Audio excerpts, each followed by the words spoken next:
à regarder après minuit.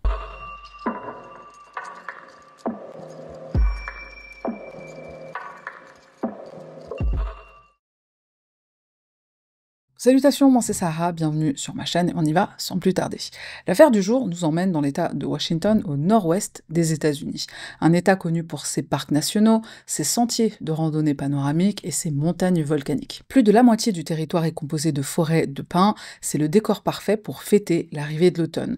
On connaît quelques villes de l'état, Olympia, sa capitale, Seattle, hashtag Grey's Anatomy, Forks, qu'on connaît de la saga Twilight, ou encore Lakewood, dont on a parlé récemment dans l'affaire Skylar Nemetz. Pour notre affaire d'aujourd'hui, on se rend cette fois dans la ville de Lacey, une ville de la banlieue d'Olympia, dans le comté de Thurston. Lacey, c'est une ville d'environ 58 500 habitants, elle fait partie des 7 villes les plus vertes des États-Unis. Elle est surnommée Tree City USA, puisqu'en effet, presque un quart de la ville est constitué de parcs et autres espaces naturels. Ces nombreux parcs et lacs permettent d'ailleurs aux habitants de profiter du grand air et de toute forme d'activité qu'il permet, randonnée, pêche, pique-nique, etc. Mais toute cette nature, c'est aussi une aubaine pour les personnes mal intentionnées.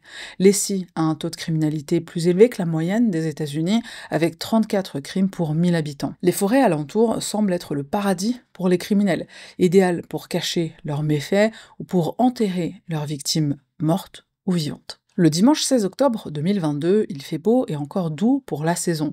La ville de Lacey profite ce jour-là d'un délicat soleil d'automne.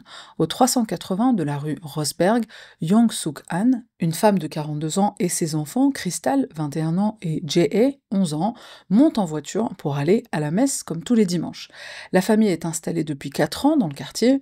Le père des enfants, Chae Kyung-han, ne vit plus à la maison depuis quelques mois. Kyung-han est un vétéran des forces armées américaines. Il travaille alors pour l'intelligence militaire et il voyage beaucoup.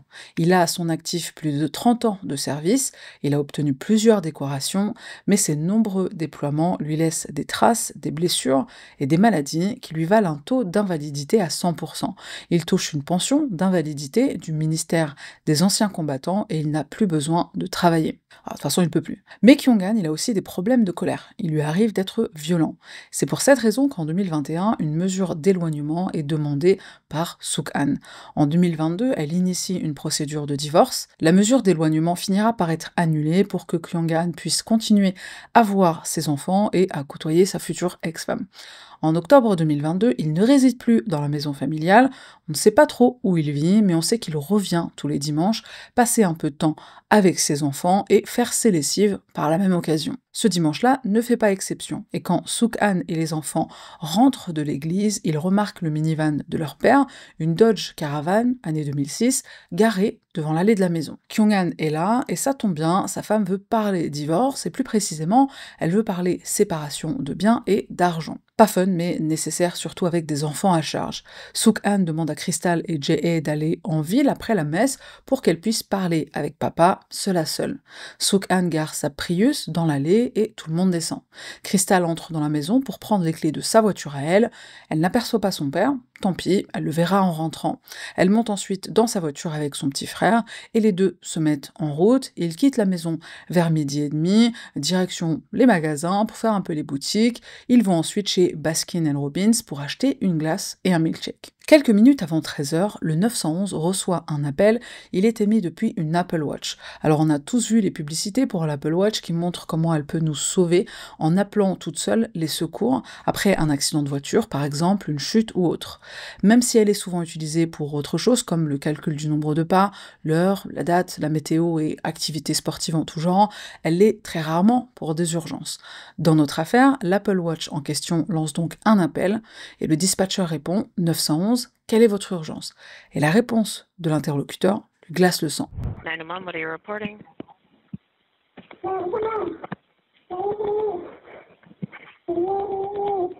Hello? What's going on there? Okay, I'm gonna get help started to you. Hold on for me for just a second. Do you know the address that you're at, if I said it? Comme tu peux l'entendre, la voix est étouffée, comme si la bouche de laquelle elle sort est recouverte d'une main ou d'un bâillon peut-être. On ne comprend pas ce que dit cette personne, mais une chose est sûre, c'est un appel à l'aide. On dirait la voix d'une femme, sa respiration est saccadée, on croit l'entendre dire help, help, à l'aide, à l'aide.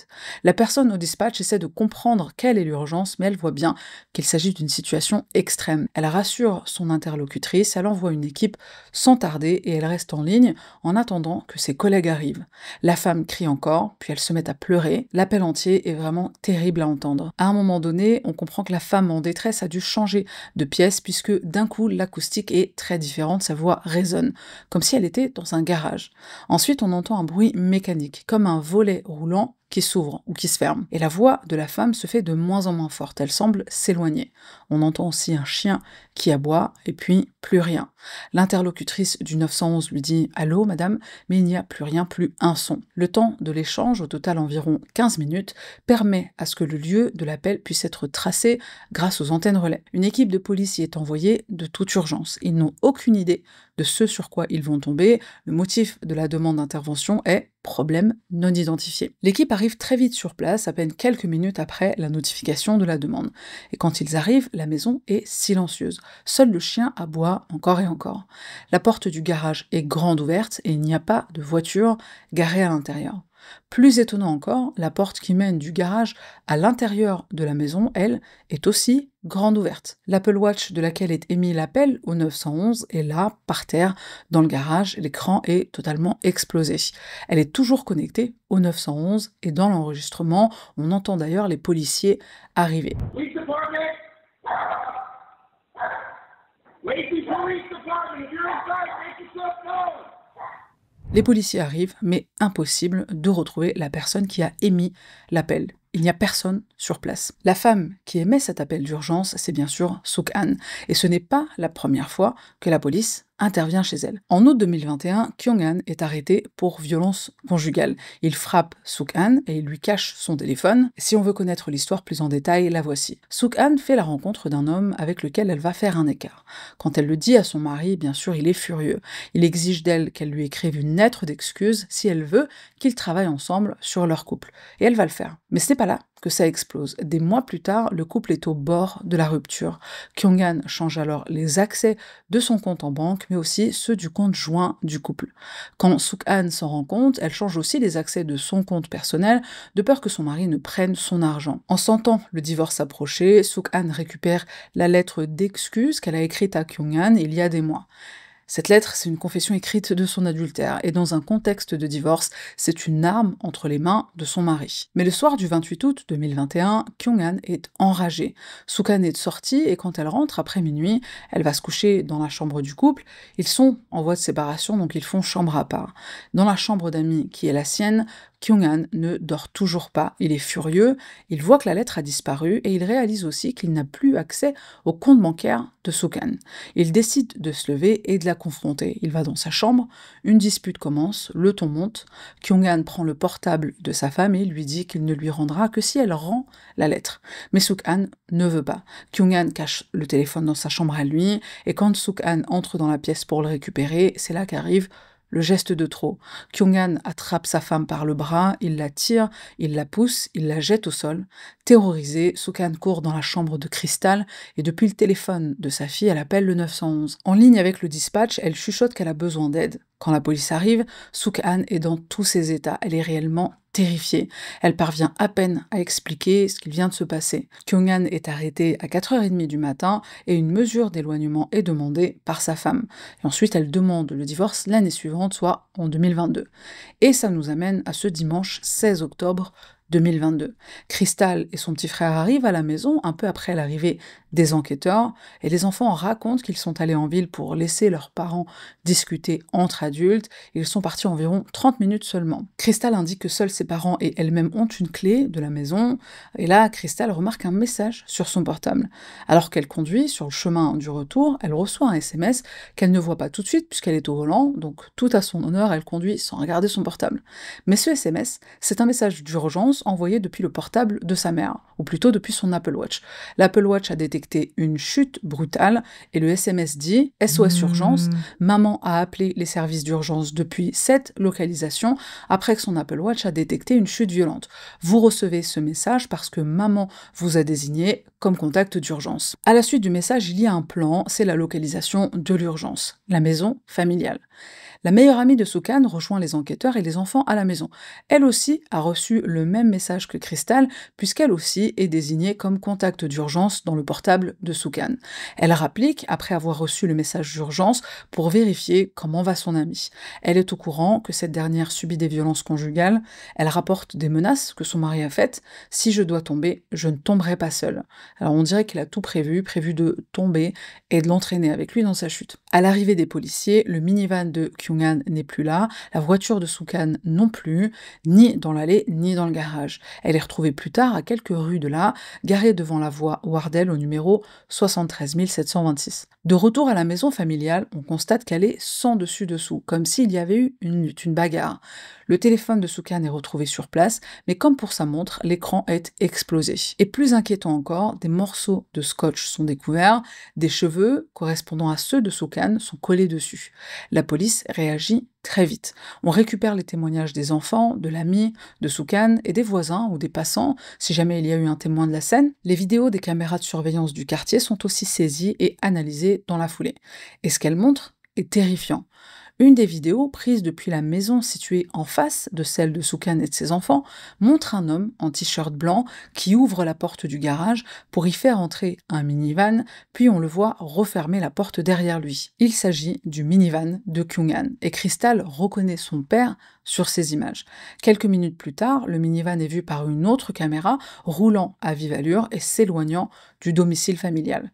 Une autre caméra montre le minivan passer à côté de la voiture de police qui est en route pour intervenir à la maison. D'autres caméras montrent le minivan s'éloigner de plus en plus et quitter le quartier, quitter la ville. Dans l'heure, un avis de recherche est émis pour Young Suk-han et Chae Kyung-han, la victime, et le kidnappeur présumé.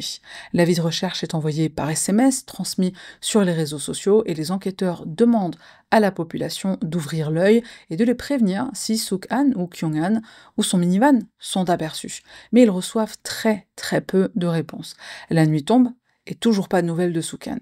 La famille et la police craignent le pire. Pendant que tout ce beau monde s'active autour de la maison, Kyung-han, au volant de son minivan, roule, il continue de rouler, il quitte la rue, puis les quartiers, puis la ville, il s'enfonce dans la forêt alentour. Il n'écoute pas les supplications de Suk-han, ligoté et bâillonné dans le coffre de son minivan, qui l'implore d'arrêter. Il n'écoute pas, il continue de rouler, et après de longues minutes de route sinueuse, il s'arrête, il descend de la voiture, il en fait le tour et il ouvre le coffre. Il attrape Suk-han, il la sort de la voiture, il la traîne dans la forêt, le froid et l'humidité. Et au bout de quelques mètres, Kyung-han s'arrête et il lâche Suk-han par terre. Il retourne à sa voiture chercher quelque chose et il revient vers elle. Et puis il se met à creuser la terre. Il creuse une tombe de fortune dans laquelle il compte enterrer Suk-han. Après quelques dizaines de minutes, il semble satisfait de son trou, il jette sa pelle et il attrape Suk-han, il la poignarde à plusieurs reprises, il la pousse au fond du trou et il lui dit qu'elle va mourir. Il ramasse sa pelle et il recouvre sa femme de terre. Elle hurle, elle supplie, mais elle est toujours bâillonnée, blessée, puisqu'elle a été poignardée, elle ne peut pas articuler, elle ne peut que crier. Et de toute façon, Kyung-han ne l'écoute pas, il l'enterre vivante, et quand il termine, il dépose un gros tronc d'arbre sur cette tombe de fortune. Du côté de l'enquête, la police ne sait pas où chercher, elle n'a pas d'indices tangibles à suivre, les policiers continuent d'étudier les images des caméras de surveillance, ils cherchent où le minivan se rend après avoir quitté le quartier résidentiel pour savoir dans quelle direction chercher. Vers 1h du matin, cette nuit-là, le département du shérif du comté de Thurston reçoit un appel. Il vient des résidents d'une maison, à environ 10 km de là, au 9900 de la route Stedman. Une personne se cache dans leur garage, il faut que des policiers soient envoyés et vite. Une équipe arrive en urgence et en cherchant Dans le garage, il tombe sur Suk-han. Elle est couverte de terre et très agitée, mais elle est vivante. En voyant les policiers, elle court vers eux, elle s'accroche au bras de l'un d'entre eux et elle lui dit « Mon mari essaie de me tuer, s'il vous plaît, aidez-moi ». La pauvre femme est dans tous ses états, elle a du mal à parler et surtout à respirer. Elle a encore du scotch autour du cou, sur le bas du visage et aux chevilles. Ce sont les policiers eux-mêmes qui le découpent et la débarrassent enfin de son bâillon. Elle a de nombreux ecchymoses sur les bras, sur les jambes et sur le visage. Sa peau et ses vêtements sont souillés, tachés de terre humide et de sang. Elle a été poignardée plusieurs fois au niveau de la poitrine et enterrée vivante, avec l'espoir sûrement qu'elle succombe à ses blessures ou par asphyxie. Traumatisée, Suk-han est installée à l'arrière de la voiture de police. Elle est en hyper-vigilance. Ses yeux écarquillés regardent de tous les côtés comme si elle s'attendait à voir débarquer son mari d'une minute à l'autre. Elle dit au policier que son mari, Kyung-han, est encore dehors, il est quelque part dans les bois. Suk-han est envoyée à l'hôpital pour être prise en charge d'urgence. Quand elle est retrouvée dans la grange, elle a du mal à se souvenir de la chronologie des événements. Elle est en état de choc et elle est blessée. Heureusement, les coups de couteau qu'elle a reçus à la poitrine ne touchent aucun organe vital. Elle va se remettre de ses blessures. Et c'est une fois à l'hôpital, après avoir reçu les premiers soins, qu'elle va livrer son récit de l'horreur. Le dimanche 16 octobre, elle et son mari doivent discuter divorce et argent. Mais la discussion tourne à l'embrouille, le ton monte, la dispute dégénère quand le sujet de la pension militaire de Kyung-han est abordé. Il dit qu'il préfère mourir que de partager l'argent de sa retraite. Il est en colère à l'idée de devoir céder à sa femme, mais aussi à ses enfants, même si l'aîné est majeur, une partie de sa pension. Kyung-han est tellement en colère que Suk-han lui demande de partir. Elle sent qu'il est furieux et elle le connaît, l'animal, avec ses problèmes de colère. Tant pis, ils finiront la discussion plus tard, mais elle ne veut pas avoir à le gérer dans cet état. Suk-han monte dans sa chambre, Kyung-han s'en va, puis il se ravise. Il fait demi-tour et il surprend sa femme dans sa chambre. Il n'en a pas fini avec elle. Il fait voler la porte, Suk-han sursaute, mais elle n'a pas le temps de réagir. Kyung-han se jette sur elle et il l'attaque violemment. Il envoie les coups de poing dans tous les sens, il l'atteint au visage, ensuite il l'attrape et il la jette au sol. Il la maîtrise et c'est là qu'il la ligote avec du scotch. Il lui attache les mains dans le dos, il lui attache les cuisses et les chevilles ensemble et il lui scotche les yeux et la bouche. Après l'avoir ligoté, bâillonné, il sort de la pièce. On l'apprendra après, mais c'est à ce moment qu'il entre dans sa voiture, dans le garage. Suk-han en profite pour rappeler les secours, comme elle le peut, à l'aveugle, avec son Apple Watch. Et ça fonctionne. Elle raconte qu'elle entend le dispatcher parler et qu'elle essaie de communiquer, mais qu'avec sa bouche couverte de scotch, elle ne peut que crier. À ce moment-là, Kyung-han revient dans la pièce, il attrape Suk-han par le bras et il la traîne comme un vulgaire sac à patates jusqu'au garage. Il remarque l'Apple Watch et avec sa formation de militaire, il se dit qu'il vaut mieux éviter de la garder. Alors il ne sait pas que l'Apple Watch est en appel avec le 911. Il se dit que ça pourra aider à les pister, et donc il se saisit d'un marteau et il casse la montre alors qu'elle est toujours au poignet de Suk-han, et quand la montre est cassée et qu'elle tombe au sol, il frappe encore le poignet avec le marteau, juste pour le plaisir. Il ignore que la montre est en communication avec les secours. Kyung-han force ensuite Suk-han à monter dans son minivan. Elle est aveugle, muette, la moitié de son visage est couverte de scotch. Elle entend la voiture démarrer et elle panique totalement. Elle essaie d'ouvrir le coffre avec ses pieds, mais elle n'y parvient pas. Elle essaie pendant tout le trajet, mais malheureusement, elle ne trouve pas le moyen d'activer le mécanisme d'ouverture. Elle repense aux menaces de mort qu'elle a pu recevoir de Kyung-han. Elle ne l'aurait jamais pensé capable de faire ce genre de choses. Pourtant, elle est bien ligotée dans le coffre de sa voiture, en route vers elle ne sait pas où, elle panique. Et elle le sait, cette fois-ci, il va la tuer. Après quelques dizaines de minutes de route, le minivan s'arrête. Elle entend la portière du conducteur s'ouvrir puis se refermer. Elle entend des pas qui se rapprochent du coffre, donc qui se rapprochent d'elle. Le coffre s'ouvre et à l'odeur, elle comprend qu'elle est dans une forêt. Ça sent les épines de pin, la mousse et l'humidité. Si c'est encore possible, la panique monte d'un niveau. Kyung-han la conduit jusqu'à un endroit isolé dans les bois, il la traîne à nouveau par le bras et à quelques mètres de la voiture, il la lâche sur les feuilles mortes. Elle l'entend retourner à la voiture, ouvrir une porte, la refermer, puis se rapprocher d'elle à nouveau. Et ce qu'elle entend après la fait trembler de terreur. Elle entend Kyung-han creuser. Il semble creuser pendant une éternité. Elle le supplie, mais il n'écoute pas. Puis quand il est satisfait de son travail, il attrape Suk-han. Soudain, elle ressent une douleur intense au niveau de sa poitrine, il vient de la poignarder, et ça recommence encore et encore. Et enfin, Kyung-han la jette au fond du trou. Il commence à la recouvrir de terre, elle pleure, elle tente de l'implorer, mais il n'écoute toujours pas.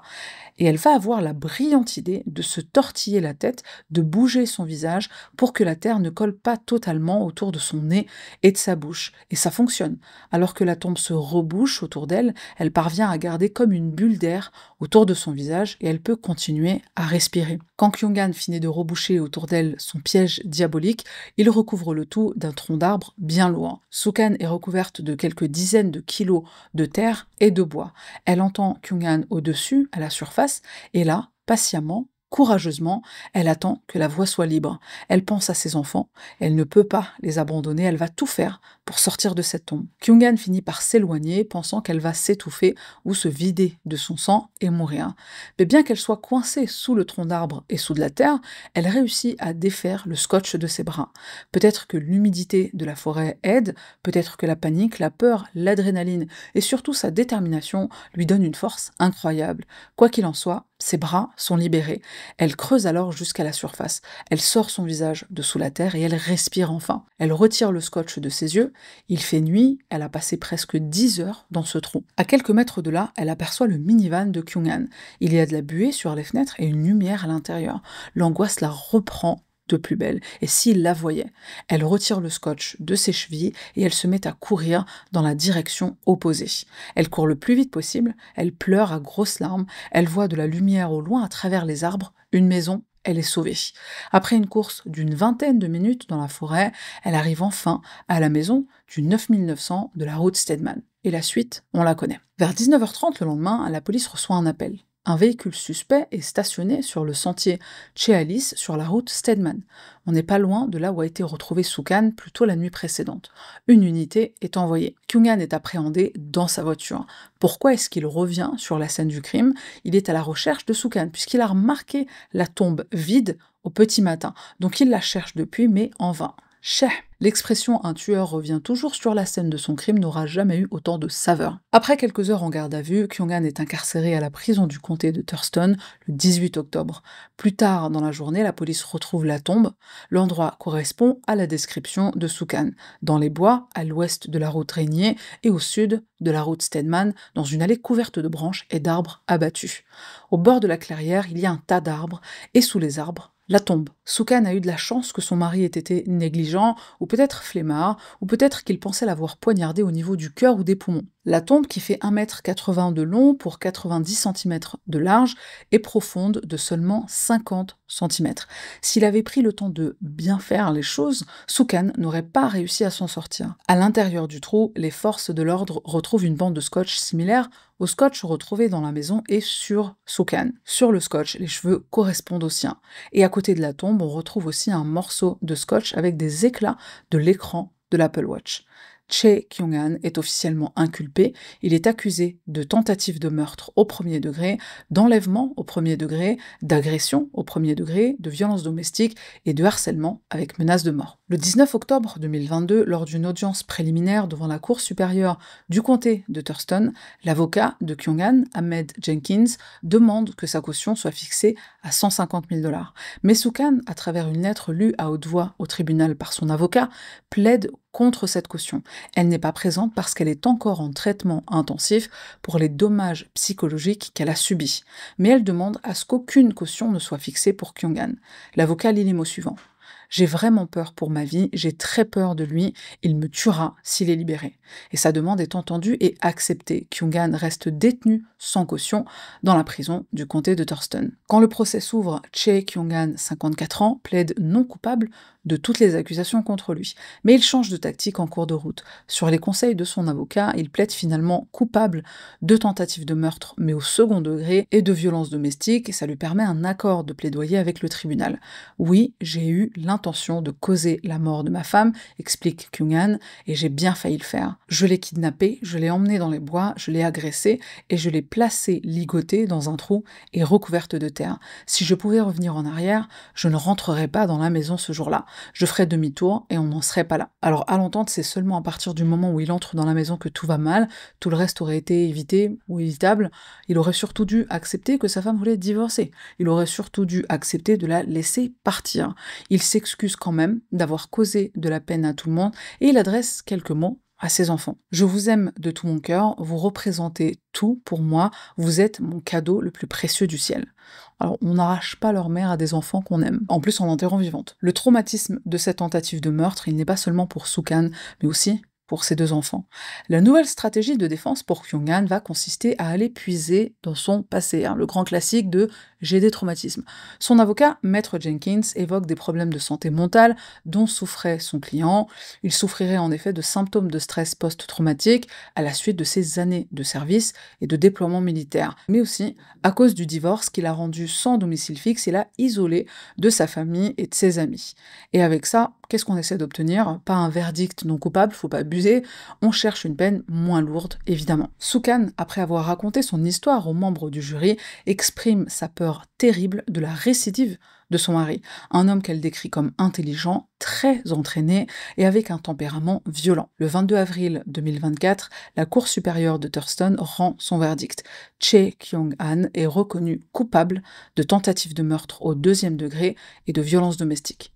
Pendant la condamnation, la juge Mary-Sue Wilson insiste pour une sentence la plus lourde possible. Elle dit du crime qu'il est horrible. Je suis sûre qu'il n'y a pas de mots pour décrire la souffrance physique, la peur et l'angoisse pendant 12 heures à penser que vous pourriez perdre la vie et que vous ne reverriez peut-être jamais vos enfants, dira la juge. Quelques jours plus tard, Kyung-han reçoit une sentence de 13 ans et 9 mois, suivie de 3 ans de liberté conditionnelle sous le contrôle de l'État de Washington. Il aura 67 ans au moment où il pourra être libéré. Alors c'est très rare que je traite ce genre d'affaires sur ma chaîne, mais de temps en temps ça fait du bien de parler d'une affaire qui se termine, j'ai pas envie de dire bien, mais qui se termine pas en meurtre, disons. Cette tentative déjouée et d'une manière en plus admirable nous rappelle que, quand c'est pas ton heure, c'est pas ton heure. Ni adultère, ni dispute sur les finances ne justifie un acte d'une telle violence. Rien ne justifie la violence. Cette affaire me fait penser à celle de Babis Anagnostopoulos. Cette fois-ci, ça se passe en Grèce. Le 11 mai 2021, un pilote d'avion, Babis, 34 ans, appelle un soir les secours. Sa femme et lui viennent d'être victimes d'un cambriolage qui a très mal tourné. Le chien du couple est retrouvé pendu, le pilote est attaché dans la chambre à coucher, inconscient. Sa femme, Caroline Crouch, est retrouvée morte, elle a été étranglée. Et c'est grâce à l'Apple Watch de Caroline que l'enquête révèle l'énorme mensonge de son mari. La montre révèle en effet que son cœur s'est arrêté de battre bien avant l'heure donnée par son mari. Ce cambriolage, mené par 3 hommes armés, est en fait inventé de toutes pièces. C'est en réalité lui qui étrangle et tue sa femme devant leur bébé, qui a seulement quelques mois. Merci, la technologie d'aider dans la recherche de la vérité, même si beaucoup ne sont pas d'accord avec les caméras de surveillance qu'on trouve maintenant de plus en plus, les montres connectées et les téléphones portables qui littéralement nous pistent, nous traquent. Je trouve perso que ça a du bon pour la justice, pour les victimes ou potentielles victimes. On n'est pas tous du même avis, donc je te laisse mettre un commentaire pour me dire ce que tu en penses, et en attendant de te lire, merci d'être resté jusqu'à la fin de cette vidéo, c'est tout pour moi. On se retrouve la semaine prochaine pour une nouvelle affaire.